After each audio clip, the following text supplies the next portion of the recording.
4 బస్సుల్లో command control centre కు వచ్చి 124 ఆయుధాలను పోలీసుల చేతికిచ్చి ఏకంగా 130 మంది మావోయిస్టులు ముఖ్యమంత్రి రేవంత్ రెడ్డి సమక్షంలో సరెండర్ అయ్యారు. దేశ చరిత్రలోనే అతిపెద్ద లొంగుబాటు. శనివారం నాటి చరిత్రాత్మక సందర్భం అది. కానీ ఒక్కటి మిగిలింది అంటోంది తెలంగాణ సర్కార్.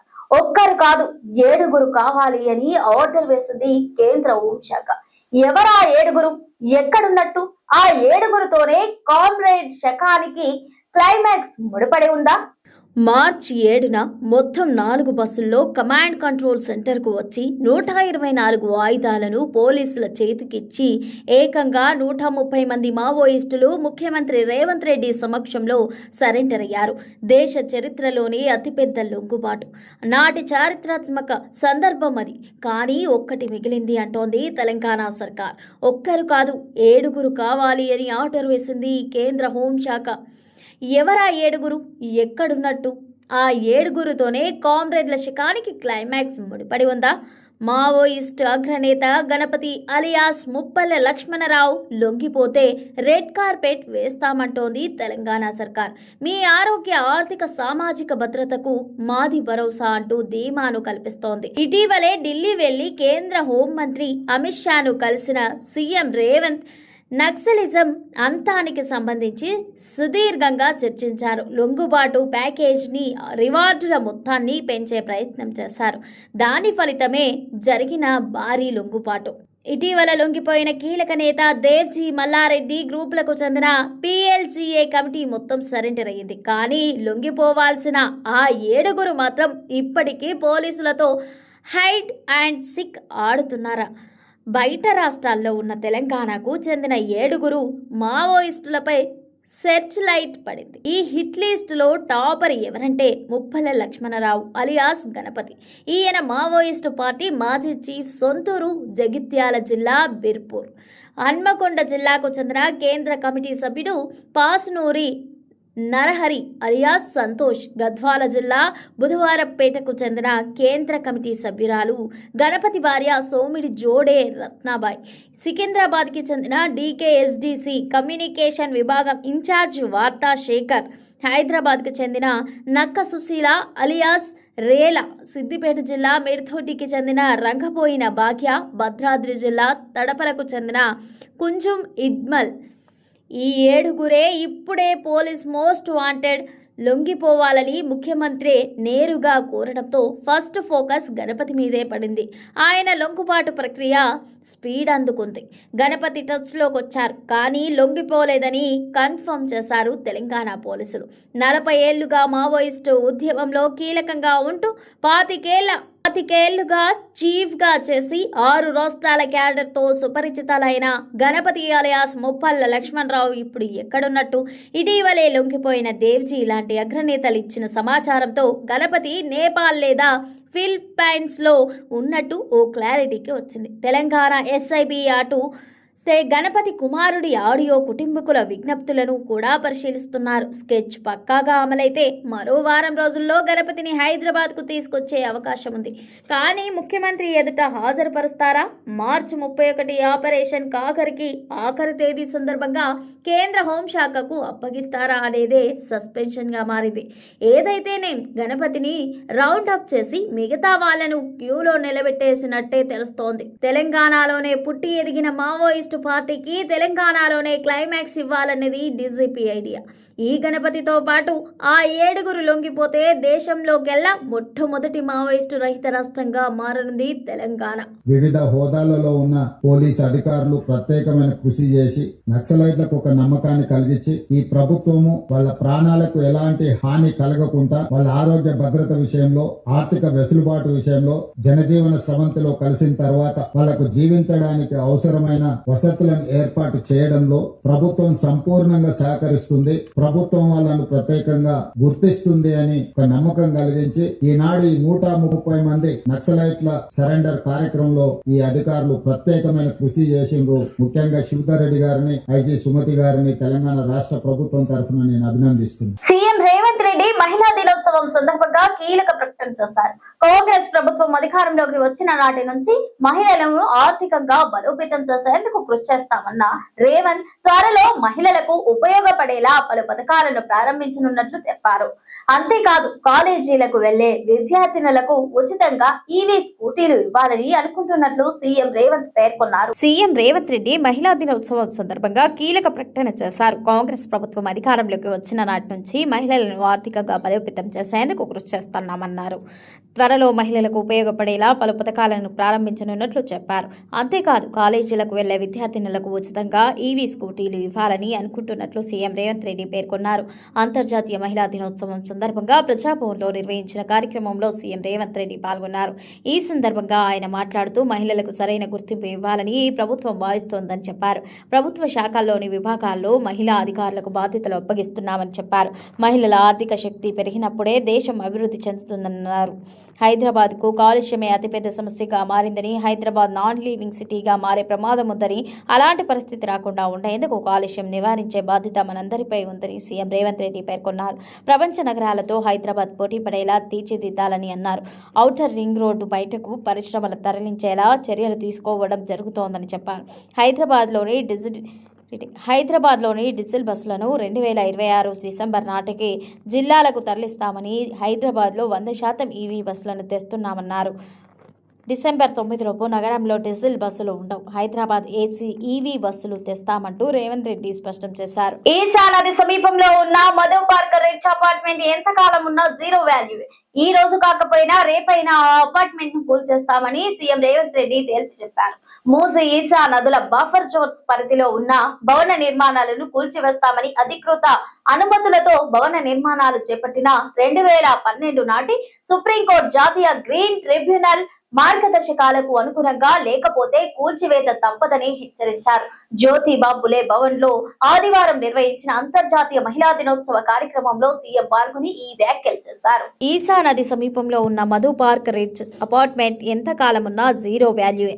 ఈ రోజు కాకపోయినా రేపైనా ఆ అపార్ట్మెంట్ ను కూల్చేస్తామంటూ సీఎం రేవంత్ రెడ్డి తేల్చి చెప్పేశారు. మూసీ ఈసా నదుల బఫర్ జోన్ పరిధిలో ఉన్న భవన నిర్మాణాలను కూల్చివేస్తామంటూ అధికృత అనుమానాలతో భవన నిర్మాణాలు చేపట్టిన 2012 నాటి సుప్రీంకోర్టు జాతీయ గ్రీన్ ట్రిబ్యునల్ మార్గదర్శకాలకు అనుగుణంగా లేకపోతే కూల్చివేత తప్పదంటూ హెచ్చరించారు. హైదరాబాద్ జ్యోతిబా ఫులే భవన్ లో ఆదివారం నిర్వహించిన అంతర్జాతీయ మహిళా దినోత్సవంలో సీఎం పాల్గొని ఈ వ్యాఖ్యలు చేశారు. మధు పార్క్ అపార్ట్మెంట్ బాధితులు ప్రభుత్వం ఇచ్చే పరిహారం తీసుకుని వేరే చోటుకు వెళ్లిపోవాల్సిందేనని పరోక్ష హెచ్చరికలు జారీ చేశారు. కాకుంటే అపార్ట్మెంట్లో తెలిసిన జర్నలిస్టులు మిత్రులున్నందున వారికి కొంత మెరుగైన పరిహారం ఇస్తామంటూ అది తీసుకుని మరో చోట కట్టుకోవాలని హుకుం జారీ చేశారు. మేటి నగరాలతో పోటీ పడేలా హైదరాబాద్ను తీర్చిదిద్దాలన్న సంకల్పంతో ప్రణాళికలు రూపొందించినట్టు చెప్పారు. హైదరాబాద్లో చెత్త పేరుకుపోవడానికి, దోమలు పెరగడానికి మూసీ నది కాలుష్యమే కారణమని చెప్పారు. దోమలను పారదోలడానికి మూసీ ప్రక్షాళనే ఏకైక మార్గం అంటూ స్పష్టం చేశారు. ఢిల్లీలో యమునా రివర్ ఫ్రంట్ ప్రాజెక్టు, యూపీలో గంగానది ప్రక్షాళన, గుజరాత్లో సబర్మతి రివర్ ఫ్రంట్ ప్రాజెక్టులు చేపట్టినట్టే తాను కూడా మూసీ రివర్ ఫ్రంట్ ప్రాజెక్టు చేసి తీర్తానంటూ రేవంత్ రెడ్డి తేల్చి చెప్పారు. సుప్రీంకోర్టు జాతీయ గ్రీన్ ట్రిబ్యునల్ మార్గదర్శకాల మేరకు మూసీ నది బఫర్ జోన్ విషయంలో 2012లో నిబంధనలు రూపొందించారని సీఎం రేవంత్ రెడ్డి చెప్పారు. నాలా బఫర్ జోన్ ఎంత ఉండాలి, చెరువులైతే ఎంతుండాలి, నదులైతే ఎంతుండాలనేది ఆనాడే ఖరారు చేశారంటూ పేర్కొంటూ చట్టాలను ఉటంకించారు. మూసీ నది వెంట నాలా అయితే 10 మీటర్ల నదికి 50 మీటర్ల బఫర్ జోన్ ప్రాంతాల్లో ఎలాంటి నిర్మాణాలు చేపట్టరాదని, కాలుష్యకారక మూసీ నది పునర్జీవ కార్యక్రమంలో భాగంగా బఫర్ జోన్లో ఉన్న నిర్మాణాలను కూల్చివేస్తామంటూ తేల్చి చెప్పేశారు. నిర్వాసితులకు ప్రభుత్వం సరైన సహాయం అందిస్తోందని, ప్రాజెక్టును అడ్డుకోవడం కన్నా బాధ్యత కలిగిన వారంతా నిర్వాసితులకు నష్టపరిహారం చెల్లించడం లేదా వారికి మరే ఇతర ప్రయత్నాలు ఏర్పాట్లపై ప్రభుత్వంతో చర్చించవద్దు అంటూ లేదా వారికి మరే ఇతర ప్రత్యామ్నాయ ఏర్పాట్లపై ప్రభుత్వంతో చర్చించవచ్చు అంటూ సీఎం రేవంత్ రెడ్డి సూచించారు.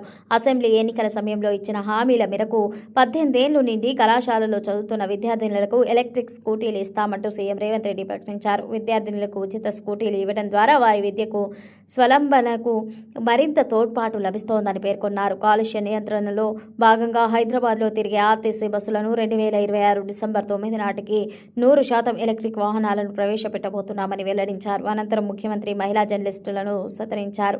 సోషల్ మీడియాలో ప్రచారమయ్యే వార్తలు, సమాచారంపై నియంత్రణ కోసం కొత్త చట్టాన్ని తీసుకురావాలని తెలంగాణ ప్రభుత్వం యోచిస్తోందని రేవంత్ రెడ్డి ప్రకటించారు. సోషల్ మీడియాలో వచ్చే వార్తలపై ప్రజలు ఫిర్యాదులు చేసే విధంగా ప్రత్యేక చట్టాన్ని తేవాలని ప్రభుత్వం భావిస్తున్నట్లు తెలిపారు. ఈ అంశంపై త్వరలోనే అసెంబ్లీ చర్చిస్తామని చెప్పారు. నిజం, అబద్ధం, తోడు నీడ వంటివని నిజమైన జర్నలిస్టుల ముసుగులో వ్యవహారాలు చేసేవారికి తారతమ్యం ఉందని తెలిపారు. మధుపార్ రిడ్జ్ అపార్ట్మెంట్ ఈసా నది ఒడ్డున ఉన్నదని, నది బఫర్ జోన్ను నాలా అని చూపించి అక్కడ బిల్డర్ అపార్ట్మెంట్ కట్టారని సీఎం రేవంత్ రెడ్డి తెలిపారు. ఆ అపార్ట్మెంట్పై బ్యాన్ విధించామని, దానిలోని ఫ్లాట్లు అమ్ముకోవడానికి, కొనడానికి వీల్లేదని చెప్పారు. 2012 చట్టం ప్రకారం మూసీ ఈసా నది ఒడ్డున 50 మీటర్ల బఫర్ జోన్లో ఎవరు నిర్మాణాలు చేపట్టవద్దని, ఏదైనా నిర్మించినా వాటిని తొలగించాలని ఎన్టీటీ సుప్రీంకోర్టు మార్గదర్శకాలు స్పష్టంగా ఉన్నాయని తేల్చి చెప్పారు. అది నివాస యోగ్యానికి అనుకూలంగా ఉంటుందేమో కానీ అది ఎంతకాలం ఉన్నా జీరో వాల్యూ అని తెలిపారు.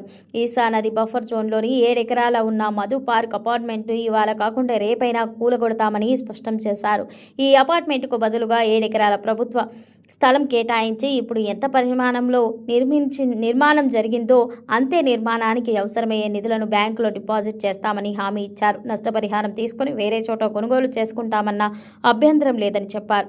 రాజకీయ నాయకులు అక్కడికి వచ్చి సానుభూతి చూపుతున్నారని, సానుభూతితో ఈ సమస్యకు పరిష్కారం కాదంటూ పేర్కొన్నారు.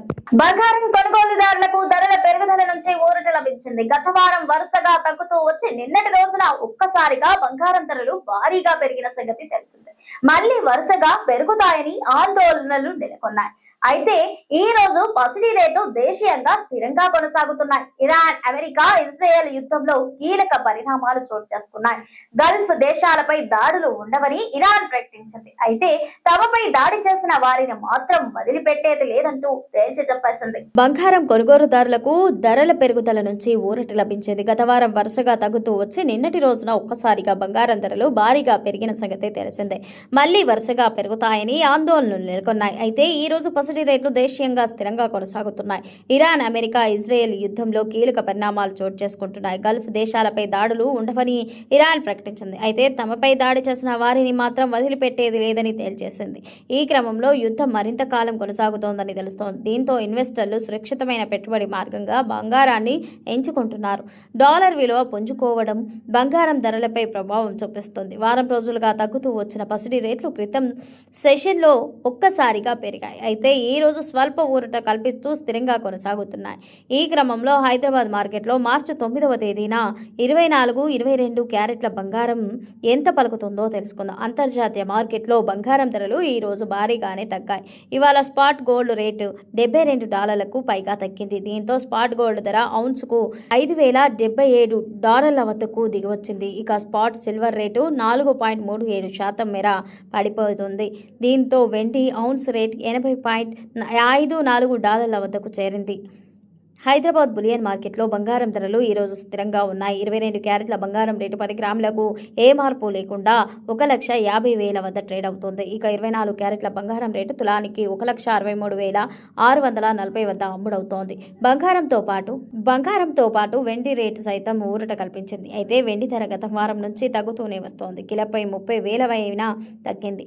ఈ రోజు సైతం స్థిరంగానే ఉంది. ప్రస్తుతం హైదరాబాద్ మార్కెట్లో కిలో వెండి ధర 2,90,000కు పలుకుతోంది. పశ్చిమాసియాలో ఉద్రిక్త పరిస్థితులు నెలకొన్న ఇరాన్ పై ఇజ్రాయెల్, అమెరికా సంయుక్తంగా దాడులు చేస్తున్నాయి. ఇరానే సైతం ప్రతి దాడులకు దిగుతుండటంతో వికారా యుద్ధం జరుగుతోంది. ఈ యుద్ధం ఎఫెక్ట్ మిగతా ప్రపంచ దేశాలపై పడుతోంది. తాజాగా రామగుండం ఎరువుల కర్మాగారంలో యూరియా ఉత్పత్తిపై యుద్ధ ప్రభావం చూపుతోంది. ఈ కర్మాగారం పూర్తిగా గ్యాస్ ఆధారితంగా పనిచేస్తోంది. పశ్చిమాసియా దేశాల నుంచే ఇక్కడికి గ్యాస్ సరఫరా అవుతోంది. ప్రస్తుతం కర్మాగారానికి గ్యాస్ కొరత ఏర్పడటంతో ఈ నెల 6 నుంచి ఉత్పత్తి సామర్థ్యాన్ని అధికారులు సగానికి తగ్గించారు. తాజాగా రామగుండం ఎరువుల కర్మాగారంలో యూరియా ఉత్పత్తిపై యుద్ధం ప్రభావం చూపుతోంది. ఈ కర్మాగారం పూర్తిగా గ్యాస్ ఆధారితంగా పనిచేస్తోంది. పశ్చిమాసియా దేశాల నుంచే ఇక్కడకు గ్యాస్ సరఫరా అవుతోంది. ప్రస్తుతం కర్మాగారానికి గ్యాస్ కొరత ఉండటంతో ఈ నెల 6 నుంచి ఉత్పత్తి సామర్థ్యాన్ని అధికారులు సగానికి తగ్గించారు. సరఫరాలో అంతరాయం ఇలాగే కొనసాగితే యూరియా ఉత్పత్తి మరింత క్షీణించే అవకాశం ఉందని నిపుణులు చెబుతున్నారు. ఇది ఇవాల్టి బులెటిన్. మరో బులెటిన్ తో మళ్ళీ కలుద్దాం. Stay tune TS24 news.